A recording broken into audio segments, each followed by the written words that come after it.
welcome back. If you're watching this in real time when it's getting released, spring officially began a week ago.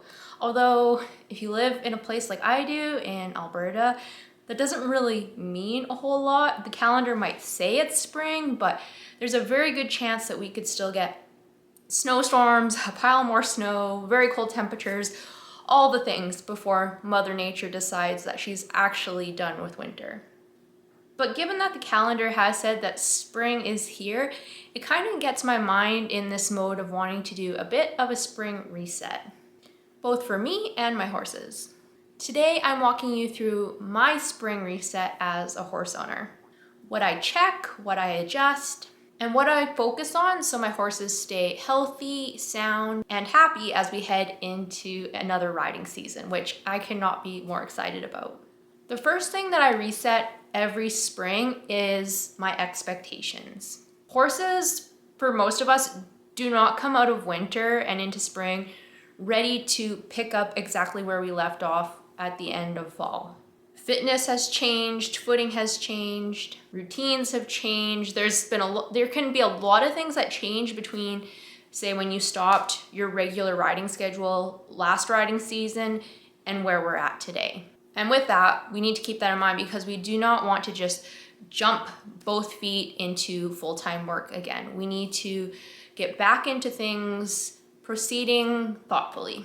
You really need to, and I know I'm saying this to myself 100%, you need to let go of this mindset that you need to make up for lost time. Like, winter is a long time, and as soon as the nice weather hits, I'm like, okay, we gotta make up for the time that we weren't able to ride like we wanted to. But that's not fair to your horse, and so I really encourage you to get rid of that mindset and kind of just reset where we're gonna start off here in the very early stages of spring. Spring is when I do a full physical check on my horses, and not just like a quick glance, okay, they're not lame, they have 4 legs, we're good to go. A full physical examination of my horses. I start at looking at their overall body condition. Did they lose weight over the winter? Did they gain some weight? Are they carrying their weight evenly? Or is there starting to show some maybe muscle loss in certain areas, maybe like their top line or their hindquarters? Especially, I'm watching that with Junior, who is a senior horse. He'll be 26 this year, so definitely looking for muscle loss on him in particular. And yeah, I definitely look at muscle.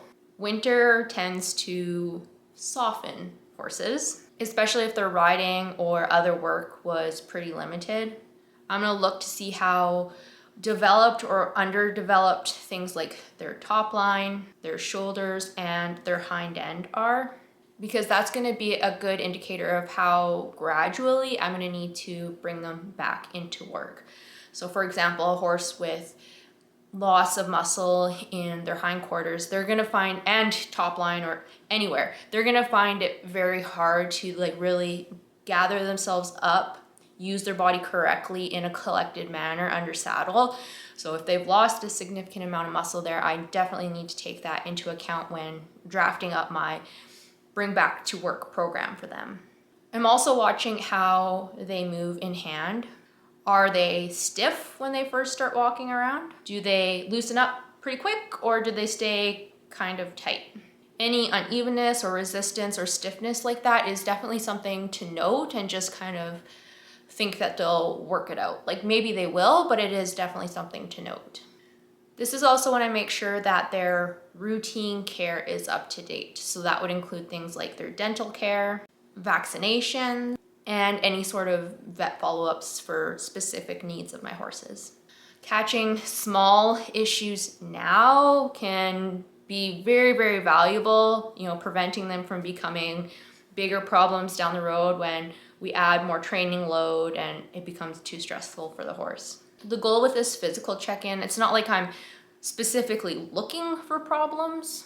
It's just trying to get an idea of where my horse is at and where I'm going to be starting to build from. Yes, I might find problems, but it's also we need to understand our baseline so that we know, building that routine of if I know we're here, then I know the baby steps we can gradually build on. Next, we move into tack and equipment. I always have the best intentions of, during the slower winter months when I don't really want to be outside, I have the best of intentions to bring some of my tack into the house and give it a good cleaning and oiling, making sure nothing's worn out, replacing anything that's getting old or about to break, like doing all of those things. Have I ever done that in the history of being a horse person? I don't recall.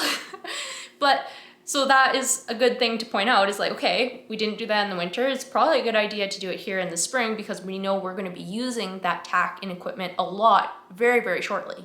So this would be a great time to just clean everything, check fit, and look for any wear and tear. I will say on the fit side of things, it may be a bit difficult. I know for myself, right now my horses are still very furry. Yes, they are losing their winter coat, but they are still furry. And so things like their head stalls and even like where I need to tighten them up on the cinch and stuff is not going to be the same as it will be in, say, July or August when they're slicked out, they've built their muscle back up. But it's getting that fit correct for the horse you have in front of you. So take a look through all of your tack, and it's not just what you're riding with, it's halters and everything else. Cleaning brushes, I think that's something I'm really bad about doing, getting all my brushes clean.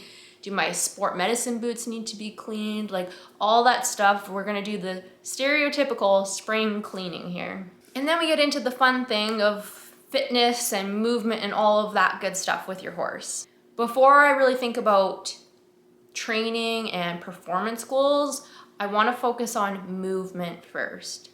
Spring is not the time to ask your horse from, minimal to no activity to a full-blown, full work training program. Their tendons, their ligaments, their lungs, and even just their head, their mental state, they all need to adapt to being back in training mode.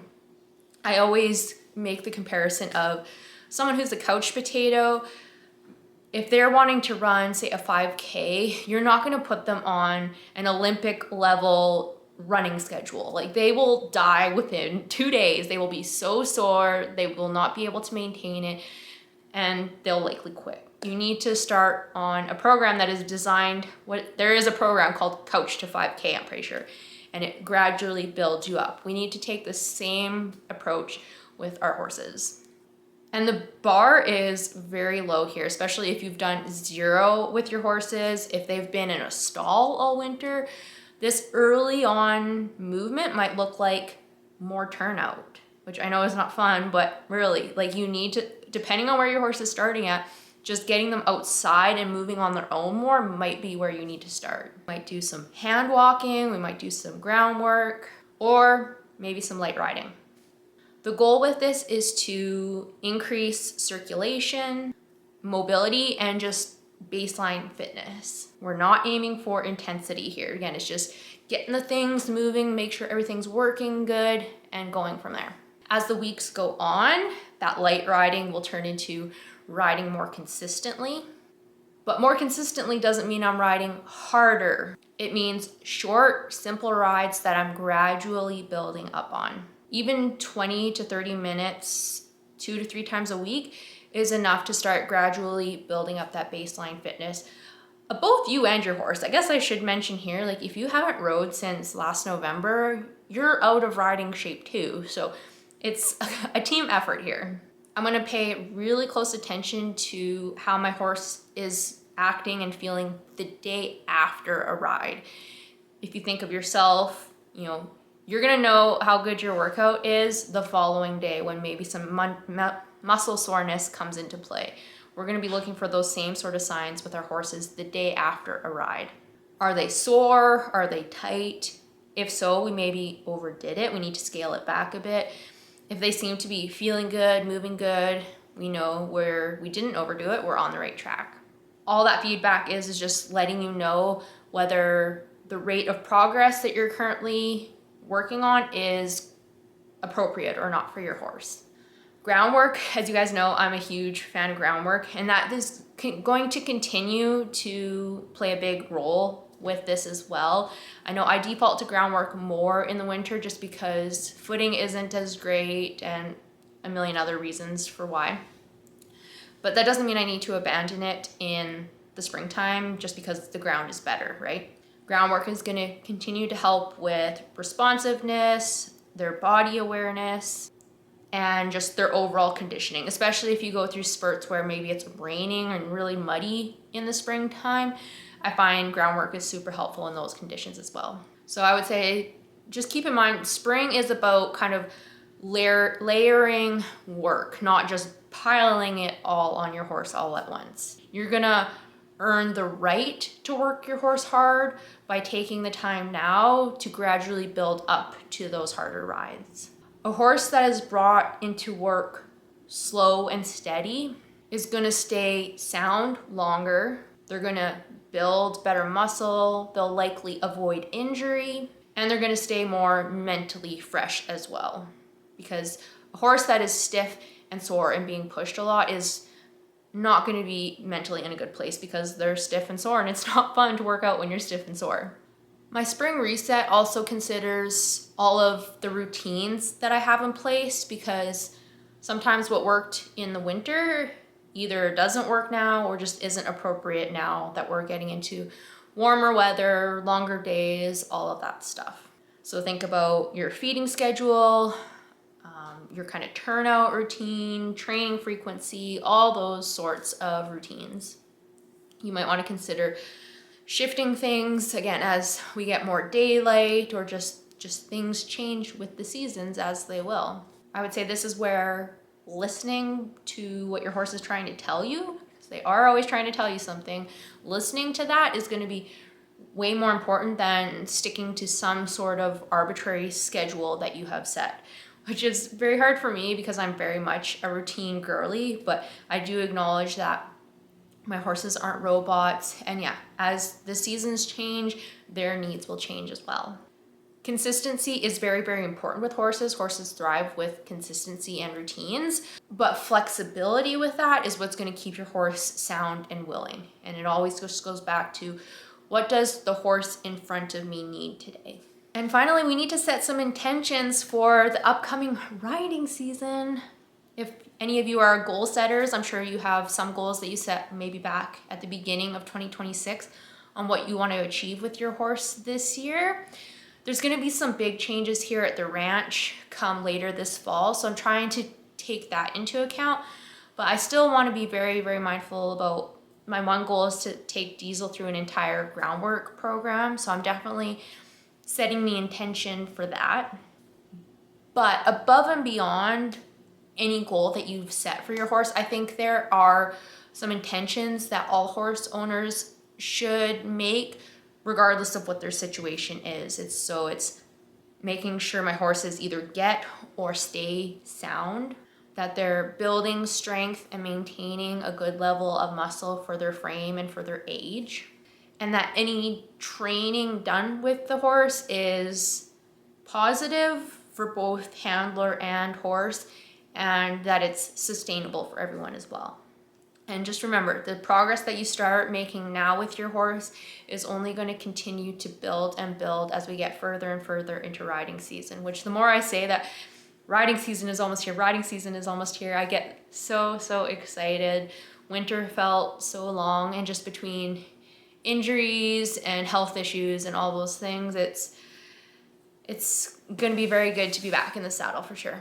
I would just say, just keep in mind, spring doesn't need to be rushed. Like I said, here in Alberta, the fact that they say spring starts on March 21st is kind of a joke, right? Like, there's still snow on the ground, it's still cold, like it is very much still winter here.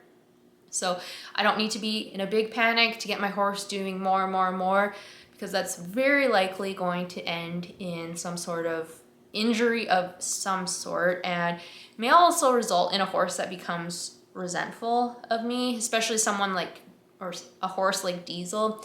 He's a very sensitive horse, and if he gets a vibe from me that I'm trying to like push an agenda on him or a timeline on him, he's not going to tolerate that. He will get, I call it sassy. He will get sassy. So I need to just enjoy being out in warmer weather with my horse, gradually building up from where we're at. And again, I say this so often.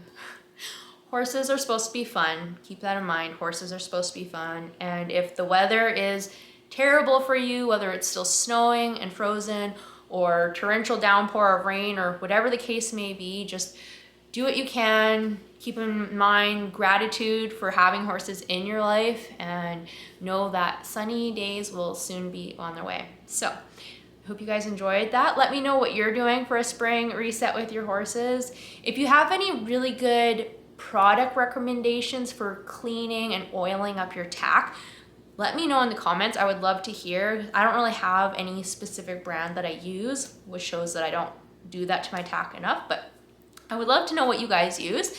You can follow me everywhere at Strong in the Saddle. And until next time, remember, it's always a good day to ride.